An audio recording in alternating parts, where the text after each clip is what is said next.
Hello and welcome to the latest Blood Red podcast from the Liverpool ECHO. I'm your host Joe Rimmer, and it's Christmas week, but it wasn't a cracker at Anfield yesterday. Liverpool 0, Manchester United 0. Joining me today to discuss it is Paul Gorst. How are you, Paul? Oh, good, yeah, like you say, Christmas week, so I think you can start indulging a little bit, can't you? Beth brought the celebrations in, and that was about the only celebrating we've done lately, so... Yeah. Well, thank you, Beth. Wasn't the best one yesterday, was it? It wasn't, but considering you both made puns, you know, spiced up the day. They weren't even pre-planned either, I think. I thought that off the cuff. Maybe one day I'll reach your level. Yeah, and this man with the stain down his t-shirt. Tom Cavilla. How are we, Tom? I'm okay, thanks. Yeah. But not most enthusiastic after yesterday? No, I mean, I thought it was going to be a comprehensive win, so that was backfired a little bit. Yeah. It felt like, I wouldn't say there was arrogance before the game, of course, maybe in some quarters, but certainly confidence, and rightly so, really, with what Liverpool did to United last season and United's form this season, and Liverpool being top of the league going into the game, or certainly before the weekend. And yeah, apart from the first 5 minutes, it just didn't seem to go for Liverpool. Yeah, I mean, I've seen loads of people saying I'm a bit uneasy with how confident, you know, on social media, supporters saying I'm a bit uneasy with how confident everyone is today, but I didn't actually see anyone be overly confident. It was more people trying to dampen the expectations. And I actually think a bit of that as well came from the United end, saying we're going to get beat today. Yeah, maybe. And, you know, certainly within the Liverpool camp, last week there was loads of kind of playing it all down, and Klopp, no more so than Klopp.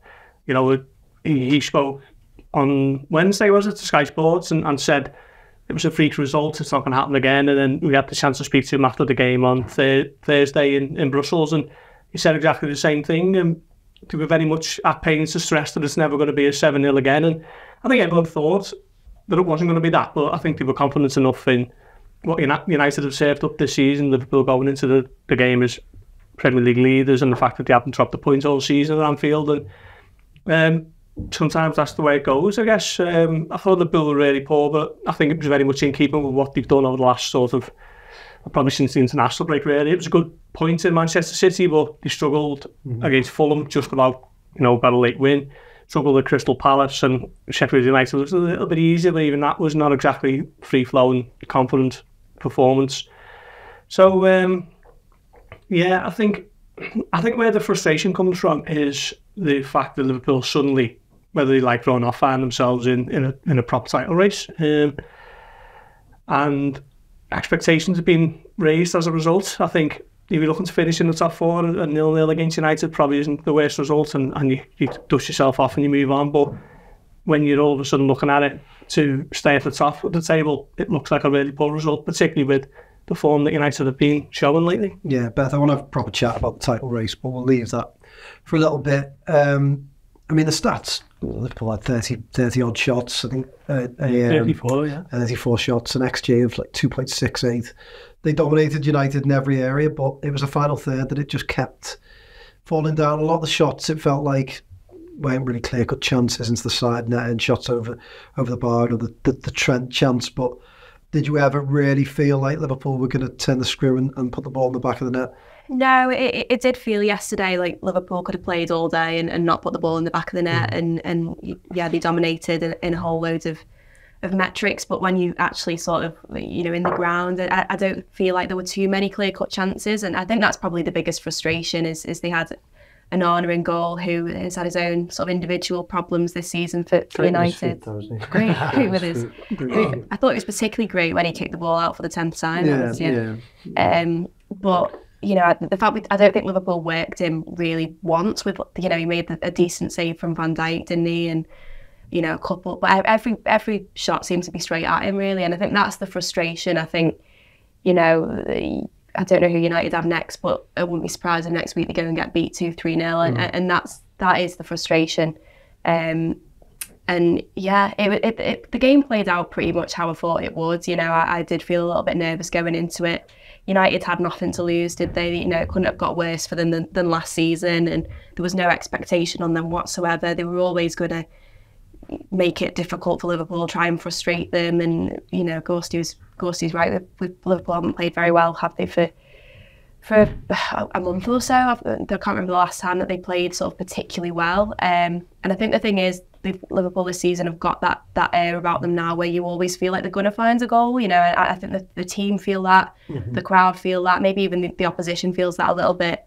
But sooner or later, your luck's going to run out on that front. And I think even sort of to 80 minutes or so, you sort of think Liverpool will have one big chance. They'll find something. And then got to about 80, 85 minutes yesterday, and it was almost a sense in the ground of actually this isn't going to happen today. And yeah, frustrating. I think sort of now I've had the night to reflect on it. You've got to say, well, I think it could have offered many Liverpool fans the chance to be 1 point behind Arsenal ahead of playing them at Anfield next week at this stage of the season. I think you'd have bitten people's hands off for that, wouldn't you? So yeah, they've got to dust themselves off and go again, and I think it puts a little bit more pressure now on the Arsenal game next week. So, I mean, can I just say, I don't think Liverpool were quite as bad as perhaps was reflected after the game. I mean, obviously people were frustrated with the result, but I don't think performance-wise they were quite that bad. I thought going into the game it felt a little bit like a Merseyside derby. You know, you go in, you know that almost always Liverpool are better than ever in terms of their personnel and where they are in the league. But quite often you know that those games can turn to a slog. They can be quite nervy. What did you make of it? How do you feel like Liverpool played? Did it go the way you thought? Obviously you expected a comprehensive win. So maybe no, I genuinely thought Liverpool were going to... I was in the camp of Liverpool are going to blow them away, and I just couldn't see United like putting anything together, especially when I saw the United team and the bench they had. It was full of academy players on the bench, and the midfield was not great. And by the way, I think Liverpool definitely dodged the bullet with Amrabat. Oh, yeah. just throwing that out there. He sums up, sorry to just dive in on Amrabat, he sums up United for me in terms of their problems. I mean, he was a player who a year ago had a good World Cup. His agent was desperately trying to get him a move off the back of it. No one would touch him, and United got him, so it kind of sums up. He's only on loan as well. United, I don't know if they could afford to get him in. You just wouldn't touch him, would you? But sorry, go on. But no, they didn't play well. They didn't. I don't think they were awful, but they weren't great. I mean, whenever it got to the final third, as you were touching on then, it was just...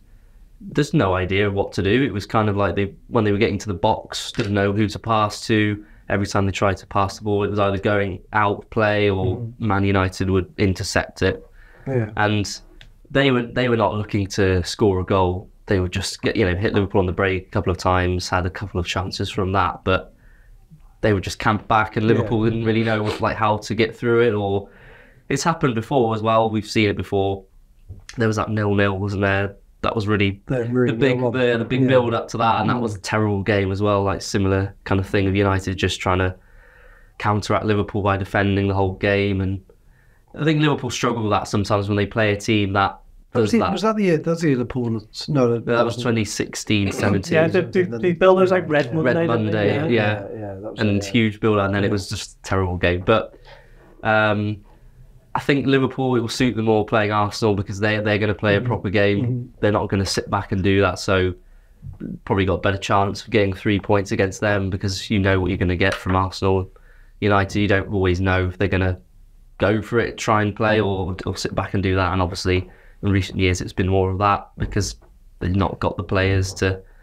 Well, they do have the players, but they don't think they can win those games. It's a strange one with the United squad now, and certainly as a team yesterday. Like United, us growing up, they always had the top players, the best players. And you look at the team sheet yesterday. I know it's not played on paper and whatever else, but there was no stars in there at all. Was there? There was nobody you were thinking that United were on a couple of match winners here. The only thing I would say is they were better for. I mean, Fernandes is probably their match winner this start, but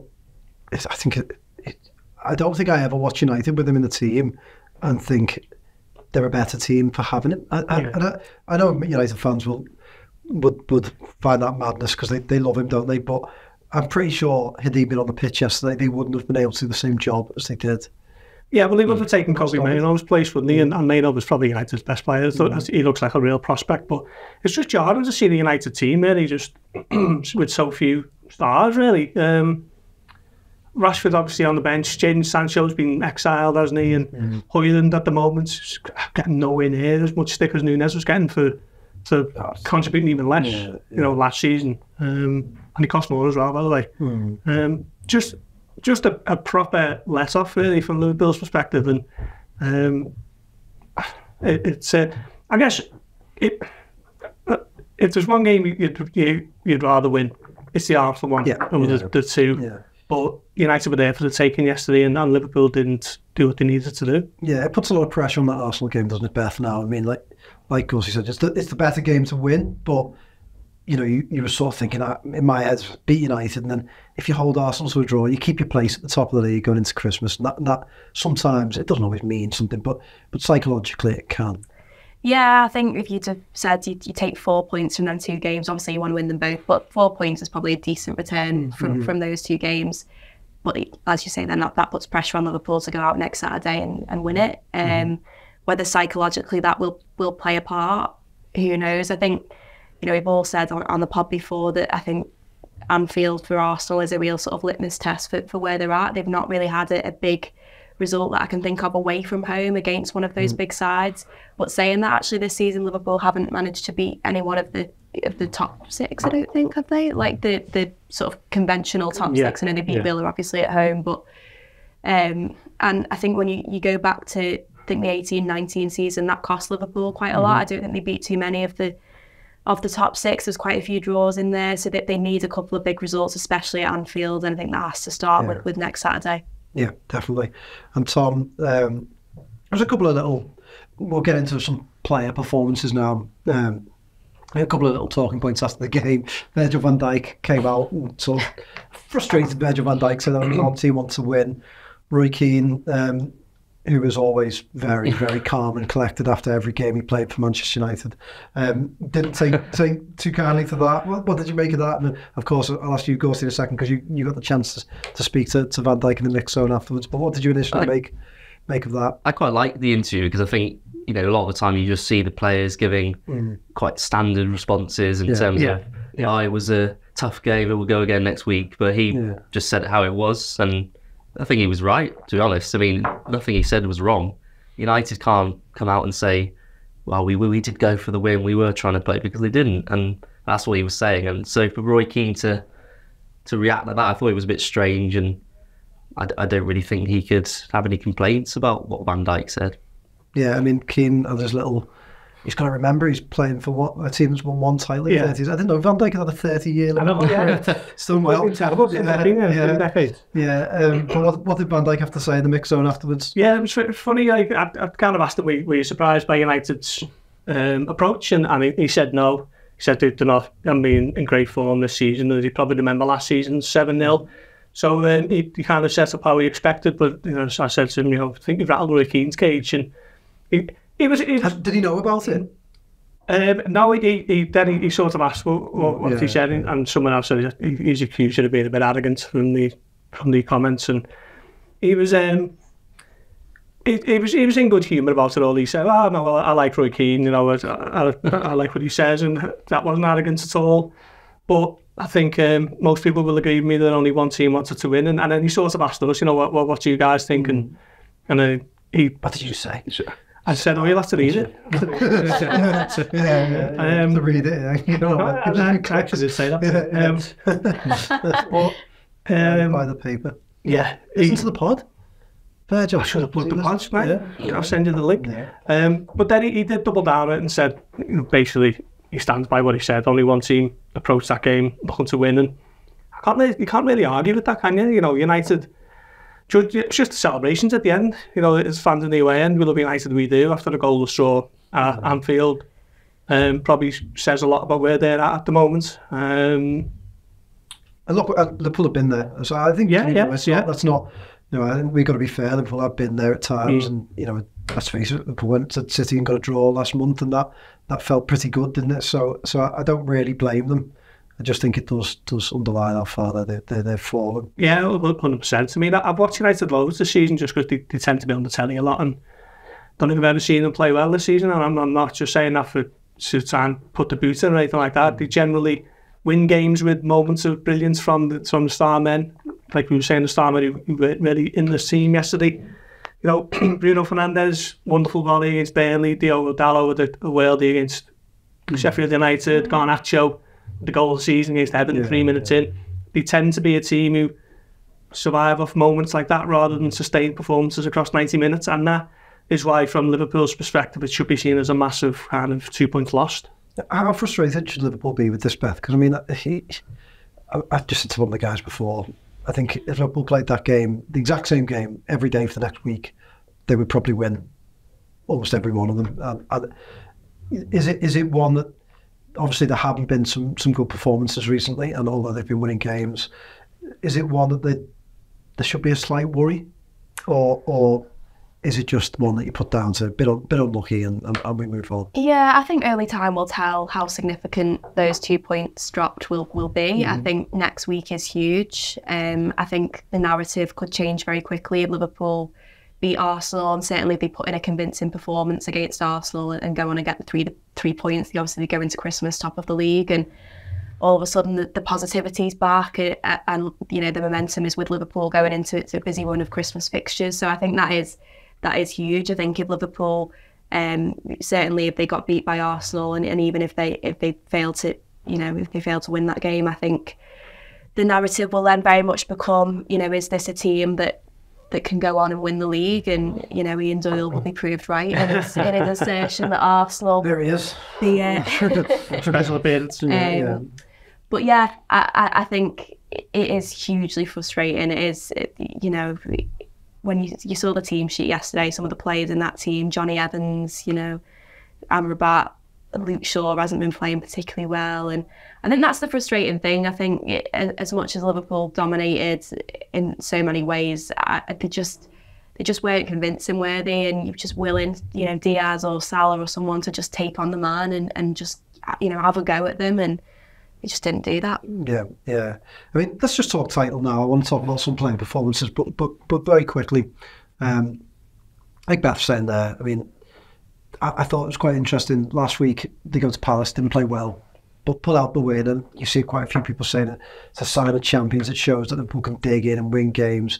And then a week goes by, they draw 0-0, and people go, oh, they should have won that game. This shows why they're not quite ready. I mean, Tom, you've been quite confident this year that Man City are going to win the title. Mm-hmm. So that would suggest to me that there's a huge opening for Arsenal, for Liverpool, Aston Villa. There's an opening for a team there. Do you think Liverpool can win the title, or how do you feel about them?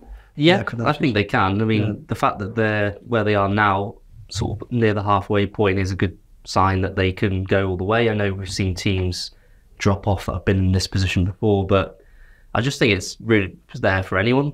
Like you were saying, there's 3 or 4 teams that could realistically win it this season, because City are not at the best. I mean, we've seen it now, like 6-7 games in a row. So I don't think it's just a one bad week or an off week. That it's kind of happening every game for them at the minute. And whether it changes when De Bruyne's back from injury, and maybe they'll sign a player or 2 in January potentially. Calvin Phillips leaves, and that might strengthen them as well. So we don't know how they're going to, you know, react in the second half of the season. They usually put it together, but I just can't see it this year. And Arsenal, I think, are the biggest threat for Liverpool. I think that was, been the case from the start of the season. And yeah, Spurs, potentially. I mean, I don't think Spurs will, but it's a serious podcast. But no, to answer your question, Liverpool can win the league. I just think the performances haven't been great at the moment, so that's obviously, I can understand why people are concerned about that. They probably do need to make at least one signing in January, but whether they do that or not could determine whether they end up winning the league. I think Endo yesterday, he had an okay game, but you kind of see him struggling a little bit. There's a class level there, isn't it? I think you can tell. So that's still a position that's not been sorted out. And then the defence as well, probably a centre-back would cover. Yeah. But whether or not they choose to do that, we'll see. Yeah, I have to agree with that, Gorst. Yeah. If to me, I think there's some teams that go into the league and you know that they've got, you know, City have won the league three times the most. Yeah. Yes. So you know, the last 5. You know they're capable of it.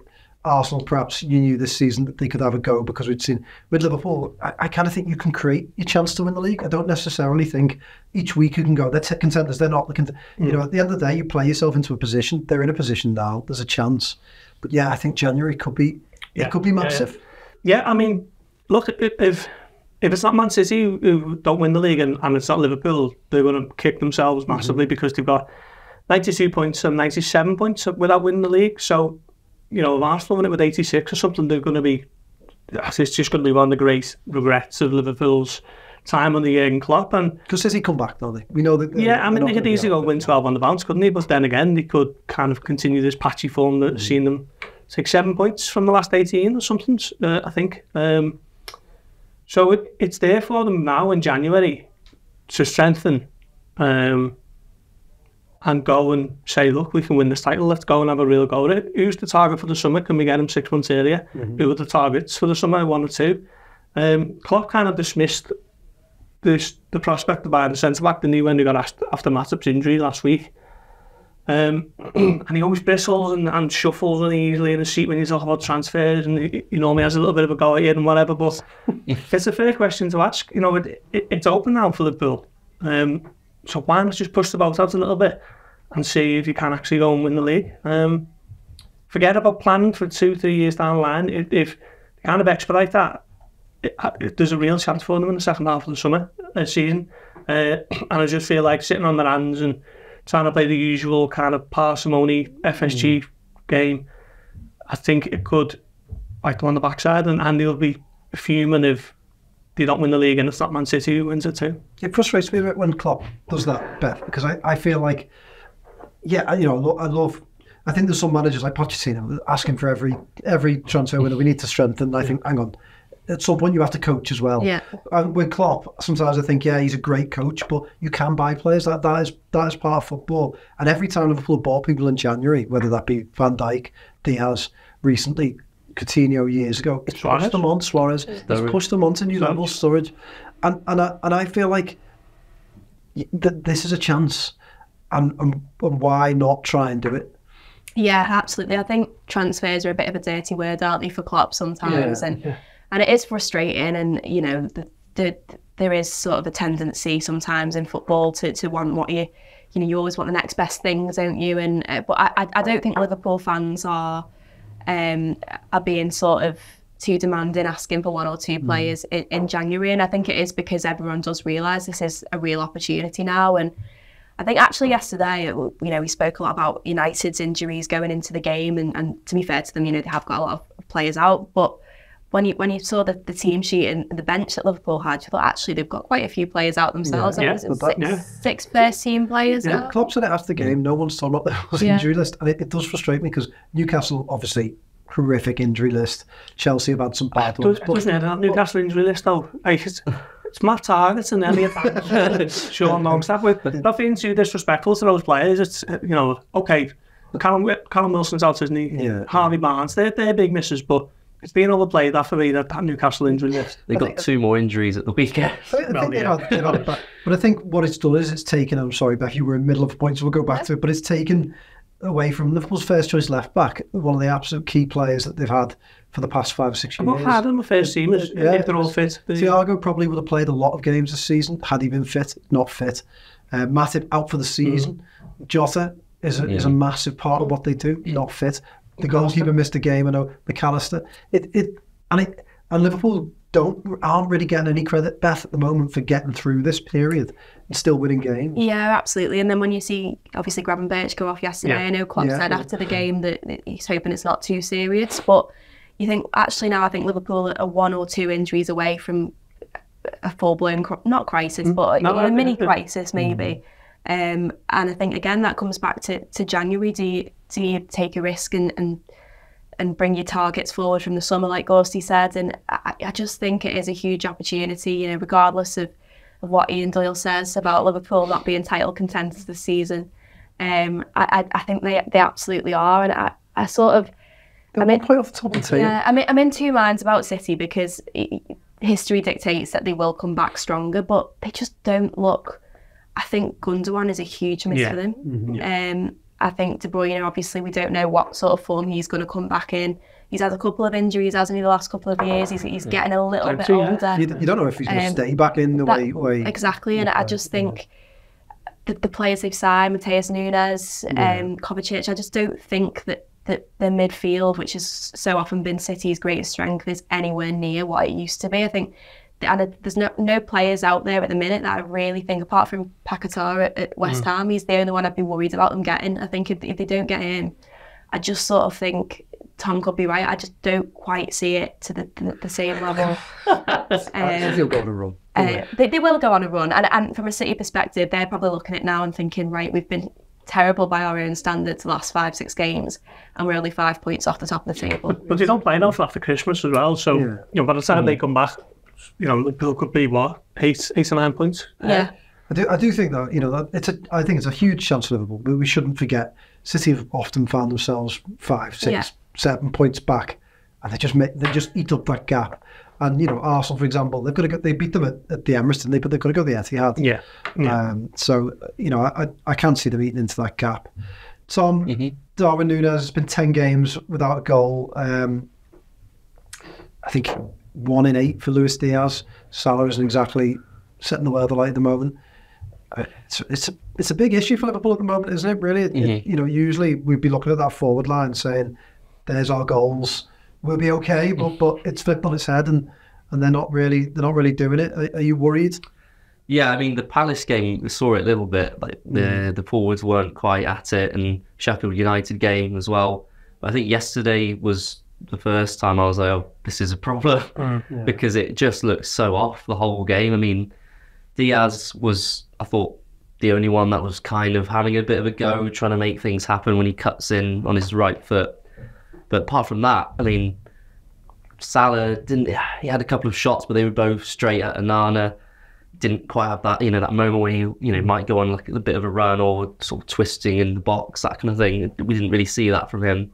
I think it was the perfect game to do that as well, running at the back, United's back line, because it was deep though, weren't they? I think it would have been tough to sort of for him to run and take anyone on. I just think they should have tried to be a bit more in the box, United's box. I mean, it wouldn't surprise me if they'd given away a penalty, but I think all of it was just taking place just outside on the edge. Then, lots of lumped in crosses, wasn't there? And then, Núñez is just, he's offside every game for like 3 or 4 times. And it happened again yesterday, and I think he's the one at the minute that's the most worrying, because I know Liverpool fans, and I have in the past sort of defended, saying, you know, he needs time and to adapt, but it's now midway through the second season, so you can't really use that as an excuse anymore. This was supposed to be the season where he came good and was scoring sort of 20, 25 goals, but it doesn't really look like that's going to happen this season unless he goes on a mad run. I don't know, he just doesn't quite. For example, that chance we had where he had the ball past him, and he's got all the time, and then just sort of slowed it down completely, and the chance just goes. He's just not on the same wavelength. When you had Mane, Salah, Firmino, they were all sort of in sync, all kind of knowing each other's next move. He just kind of looks like he's holding everything up and isn't quite in sync with his teammates. And I don't really know what Klopp does with it, because you can't really, you know, they're not going to, I wouldn't be really surprised if they sold him, but he doesn't quite fit in at the minute. So I think Gakpo really needs to have a run in the team. I think they're really missing. But Gakpo, to be fair, hasn't really been good enough, has he? You know, I think that he missed a big chance last night, and it got kind of overlooked at the end of the header. And I think the trouble for Liverpool is that Gakpo's not really knocking at the door. Jota's been injured. Need Jota back. You know, and even Doak, really. You know, I know he's had his injuries, but at the start of the season, I remember thinking, oh, Doak might knock on the door a little bit this season, but he hasn't. So, I mean, I think ghosting Darwin Núñez is I talked earlier this season when he played quite well. I flagged a couple of concerns about some of the chances he's missed, and someone sent me a fairly upset tweet. But I do think he's an issue, because it is chaos. Kind of when it's good, it's this sort of momentum where he's making things happen. But when it's bad, I mean, I don't necessarily think he could have scored, but that moment yesterday when he appeals for a penalty, just carry on. Yeah. What is going through his head? It's just like there, wasn't it, playing to the whistle? Like, he might have managed to have caught that and just stuck a leg at it and see where it ended up. Even if he doesn't score, he might get it back in, and someone else might. Yeah, he has become a worry for me as well, to be fair. 10 games without a goal. I didn't realise it was that until I seen it after the game, but it was Bournemouth, wasn't it, in the cup the last time he scored. Just, you can tell the fans are just so desperate for him to start to fulfil his potential, that he gets his name sung for things that other players would probably get criticised for. You know, bar since Johnny Evans yesterday, he gets a yellow card, boots the ball towards the cop, and they're going to start singing his name. And it's about like, come on, he needs to know that that's not good enough. You can't be doing this in such a massive game. Especially with the type of player you are, then you're on the edge then, on a yellow for the rest of the game. I think the barge, by the way, the man, the silliness afterwards, it's just like... And then he wins a throw-in and the fans are singing his name, and it's like, sing his name when he sticks in the back of the net and then Phil win 1-0 or whatever. It's just not happening for him at the moment. He's someone who looks really threatening when Liverpool are kind of in transition and the counter-attacking, and that's where Liverpool generally look when they're at their best. But more often than not now, teams are sitting behind the ball, and when that happens, the spaces close up for him and it doesn't really suit him. But he's not the only one. Diaz, I think, I'm starting to get a little bit worried about Diaz as well, to be honest. It's 2 years since he signed next month, and he's still waiting for that prolonged, sustained spell of form, other than, you know, when he joined, and he was almost a bit of a nice little additional bonus, wasn't he, when Liverpool still had the front three and were going for every trophy that was available. Obviously he had the injuries last season, and he had that Carabao kidnapping of his father early in the season, so there are mitigating circumstances, but you're just waiting to see that real consistent run of form for him as well. And Jota's been a massive miss, and you can't really criticise Mo Salah because of what he's done. You know, you can cut him all the slack in the world, can't you? So yeah, Núñez and Diaz in particular, I'm just starting to become a little bit worried about. And we'll see if Arsenal might make me eat my words, but yeah, it's becoming a little bit of an issue, that concern, Beth. Yeah, I am. I think I was saying, you know, to you guys earlier, after he booted the ball toward the cop, and he was mouthing off, wasn't he, after he got that yellow card, and Klopp was shushing him actually, which I thought was sort of interesting and perhaps indicative of the fact that Klopp's maybe getting a little bit, you know, frustrated with him and his antics. And yeah, I don't know. I do still like him. I do still think there's a player there. But it's just, if you want to be winning titles, you can't have a player who is good every few weeks and doesn't do much else. And I think sort of earlier in the season, even when he was missing chances, you felt he was still influencing the game in a positive way. You know, he'd seemed to have built up a good relationship with Mo Salah, and you know, his link-up play, his overall game seemed to be much more sort of well-rounded. And I just think, you know, the last few games he's not contributed an awful lot, has he really? And I think he's not quite looked on the same wavelength as Mo and Diaz as well. I think the thing with Núñez, I do think, to be fair, he's an easy scapegoat because he is sort of this cult hero that gets sort of... Yeah, it's like what Gorst said before, you compare him to Højlund at United, because he's not... Højlund isn't anywhere near as, I don't know, colourful. Yeah. He doesn't. I mean, look at the difference between the two yesterday. Núñez does a lot, Højlund does hardly anything. All right, he missed a big chance, but...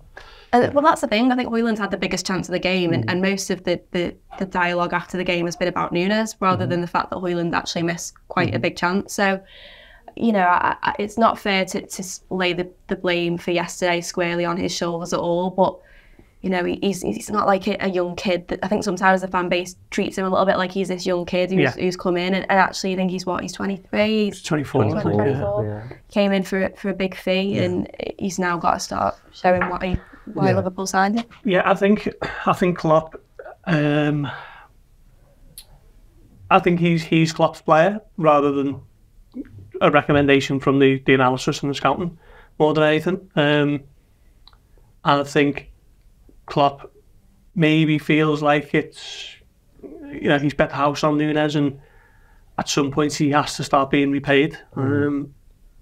Because it's not a terrible record by any stretch, is it? But you know, for the money Liverpool paid for him, he should be, you know, carrying a similar level of threat to Mo Salah, and at the moment, he's not. I think with Núñez as well, it almost feels a little bit cyclical. Like I think you can imagine now you might get dropped, and then Liverpool struggling to really click up front, and then you think, oh, this game's crying out for a bit of Núñez chaos, and he comes off the bench and scores, and then he gets in the team, and then it's back to square one. So it's just that consistency he needs to find. Yeah, final word on the game, Gorst. Just want to come back to you. I was obviously in the office working from here yesterday. Neville talked a lot about the Anfield atmosphere, seemed to be quite critical of it. It was, doing that whole, like, I usually praise Liverpool, but that was bad. Yeah, all right. But 7,000 extra fans, what was it like from your point of view? So it started off like a house on fire, and you could really tell the difference that they were making. And it was United, and it was Sunday afternoon, it was blood and thunder, and it was great, and it was what everyone expected it to be. But it's a bit of a chicken and the egg thing now with Anfield. It's, do the fans get the players up for it, or does a moment of brilliance get the fans up for it? And it's that kind of where you stand on it. That, people who go to the game will tell you that the players have got to do a bit before the fans can get up for it. And it's easy for people who aren't at the game to say, oh, well, this atmosphere is not great, it needs to be turned up a little bit. I think it's becoming a bit of a problem, to be honest, the Anfield atmosphere, certainly yesterday, maybe towards the kind of last 15-20 minutes of the first half, it died off. And a little bit in the second half as well. But I've no doubt the fans will be on fire again on Saturday against Arsenal, but the Fulham game was the biggest one for me. It was kind of like everyone showed up in a bit of a sleepy, freezing cold Sunday afternoon and expected to win, and suddenly they're put embroiled in a hell of a fight to win the game. And it's difficult, but it doesn't help the players that much. Is true wherever you stand on the debate. It's maybe something that can be improved, should be improved, but how you go about that is something to be debated, whether it's the players or the fans. Yeah, it's a difficult one to talk about, isn't it? Because sometimes I feel like you don't want an artificial, Arsenal fans, Beth, they're the proper thing, didn't they, the Emirates, to try and improve the atmosphere. And I don't necessarily think the Liverpool supporters will want to have to do the same. But I don't think it hurts. I think it massively helped Arsenal. But then saying that, I think if Liverpool score early yesterday, you've got the makings of a great atmosphere. You think about some of the best atmospheres ever, Chelsea, Barcelona, they come, obviously, because of that. They score early, don't they? Just the 7-0 was because of the atmosphere. It's just kind of... So it can be a difficult one. I was surprised how much was made of the atmosphere. Like it wasn't great, but it wasn't like Gary Neville has sort of insinuated it's the worst thing he's ever heard. I think, like Gorsty said, you'll never walk alone. Obviously, it was the biggest crowd there for 50 years, yeah. And you could tell. I thought that's the loudest I've heard the ground that first 5 minutes for quite a long time, and you did really feel like you were just waiting for something to happen. And I think yesterday, I think there wasn't even one big chance really to get the crowd up for it. Was toward the end of the game. I think if someone had really sort of, I don't know, made Onana make a great save or something like that, I think the crowd would have then really got up. But there just wasn't anything really, and so I think it was it is a two-way street. I think on its day, Anfield's still can be the best atmosphere in the world, but those games sort of feel few and far between now. And also, just to make a quick point, that reflects badly on United. Gary Neville making all this stuff about the atmosphere, because they showed up with, maybe not quite mid-table, but a team who've lost 7 in the Premier League this season, nowhere near the top, putting men behind the ball and playing like they were mid-table at the best. So, that feeds into the atmosphere, the type of game that it is. So that should be reflecting negatively on United as much as anything. That's exactly what I was going to say. The way it was, the slog, frustration sets in rather than celebration, and I think sometimes that impacts on the atmosphere. And I think as well, you see these things afterwards. Social media loves the whole Anfield atmosphere myth. It's not myth, is it? Because we've seen firsthand that how incredible the atmosphere can be and how it can drag Liverpool. Where's your famous atmosphere? If it was. But for all that, no team, no atmosphere is brilliant 100% of the time. No. I mean, I've been to Old Trafford several times, and I don't think I've ever been that impressed. That's a huge stadium. So, we're running out of time, Tom. We've got a couple of topics left to cover. Father Christmas is real. It's the world's greatest cup competition this week. Quarterfinals, West Ham's the real quiz. FA Cup's not until January, Joe. Oh, never mind that dusty old thing. It is Wednesday night. The biggest game this week is West Ham United at home in the quarterfinals of the League Cup. Would you, rest everyone for Arsenal and play the first team for this and try and get through? I'd be interested to see what team he does put out. I think you've got to go pretty strong. The problem is you don't have the depth at the minute to be able to rotate too many players because of the injuries. So I would imagine it would be a similar sort of team that we saw against United, really. You've got to go for it when you're in the quarterfinals. No point going out at this point if you've got here. Yeah. God, I want them to be holding on to those 3 handles. That's it. Right, and we'll finish off. Liverpool did beat Manchester United yesterday. They beat them 2-1 on their own patch. And Beth, you were very impressed with the job that Matt Beard has done. Tell us all about it. Yeah, it was less than 12 months ago that Liverpool women went to Manchester United and got beat 6-0. And, you know, I remember that game back in January. It all felt quite bleak at that point, in the sense you almost thought, how on earth are Liverpool going to manage to close the gap on United and Chelsea and Arsenal? And this season, you know, I think Liverpool is still a little way off, sort of across a 22-game season, challenging for a title or challenging for Europe. But that being said, you know, they're now level on points with Manchester United, and they went there yesterday. They went behind inside 3 minutes. And I did think, you know, there could be another bit of a capitulation here, the ghosts of last season coming back to haunt them. And Liverpool responded really, really well. They levelled things up in the first half, and then Taylor Hines, the captain, went on and scored the winner for them. And a huge 3 points. It keeps them in 5th and as I say, level on points with United in 4th. But I just thought it was really nice, actually, because I think the United game was the first game that they played in 2023 in the WSL. And so for the final game of the year to be against United and the result to be, and the performance to be completely different, it was just some nice symmetry. And I think, you know, the club deserve credit. They've got a lot of criticism over the years for the way that they've treated the women's team, and rightly so. They've underinvested and sort of let them be relegated. And, you know, they've treated them very much like a second-class citizen, I think, at times over the past few years. And they've realised, you know, the error that they've made, and they've atoned for that. They've bought Melwood, they've invested, they've club record signing in the summer, and she's now really coming up for them. Sophie Roman-Hawke scored 4 goals, 2 assists, I think, in her last 5 games. So, it's just really positive, I think, about around the club at the moment. And I was down at Melwood the other week speaking to Gemma Bonner, and all the players were in there having lunch, and it just, the whole atmosphere around the club is just fantastic and really great to see. So, delighted with that win yesterday, and at least one Liverpool side managed to do over United. Yeah, it's really good. What do you think their ambitions can be going into 2024? I think in terms of this season, I still think, sort of, like I say, challenging for the title is still beyond them a little bit. I think they can definitely be putting pressure on those teams above them in terms of getting a European place in the women's game. It's only the top 3 sides that qualify for Europe, so it is very difficult. But I think, you know, if they bring another few bodies, I imagine it'll be quite a quiet January for them. But I think if they bring a few more bodies in the summer, and I think the club's now in a position where they can go to some of the top players and say, this is what we're trying to achieve here, and there is a project that players might want to buy into. So I think, you know, next season, I think they can definitely be pushing for Europe. Brilliant. Okay, thank you, Beth. Well, we'll be back on Friday to look back at the World's Greatest Cup competition, and hopefully a win and a step closer to the League Cup, and also ahead to that Arsenal game, and to wish you all a very Merry Christmas. So we'll see you then. Ta-ra.